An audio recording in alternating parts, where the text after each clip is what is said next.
विधानसभेच्या निकालानंतर विरोधकांकडून ईव्हीएम वरती शंका उपस्थित करण्यात आली आहे। महायुतीला मिळालेल्या कलावरून विरोधक समाधानी नव्हते आणि त्यामुळे त्यांनी सत्ताधाऱ्यांवरती ईव्हीएम घोटाळ्याचा आरोप केला।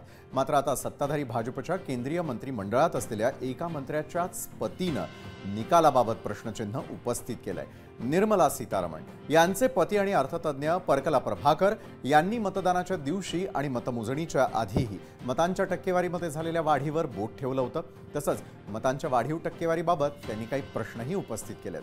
परकला प्रभाकर यांनी टक्केवारीचं गणितच आपल्या दाव्याच्या पुष्टीसाठी मांडलेलं आहे। त्यांनी नेमकं काय गणित मांडलेलं आहे ते गणित आपण आता समजावून घेणार आहोत। तर या गणितामध्ये त्यांनी मांडताना काही महत्त्वाचे मुद्दे उपस्थित केलेले आहेत। अर्थतज्ञ परकला प्रभाकर यांचं गणित काय सांगतं? त्यांच्या मते मतदानाच्या दिवशी संध्याकाळी 5 वाजेपर्यंत मतदानाची टक्केवारी होती 58.22%। त्यानंतर ही जवळपास 5,64,88,024 मतं होतात असं गणित त्यांनी मांडलेलं आहे। त्यानंतर त्या रात्री 11:30 वाजेपर्यंत मतदानाची टक्केवारी थेट 65.2% जाऊन पोहोचली। ती कशी असा थोडक्यात सवाल ते उपस्थित करतात। हा आकडा जवळपास 6,30,85,732 इतका होतोय। त्यानंतर 20 नोव्हेंबरला संध्याकाळी 5 ते रात्री 11:30 दरम्यान 65,97,708 न मतसंख्येमध्ये वाढ झाली। प्रत्यक्ष मतमोजणी सुरू होण्याआधी एकूण मतांमध्ये 9,99,359 मतांची भर पडल्याचं निरीक्षण त्यांनी मांडलेलं आहे।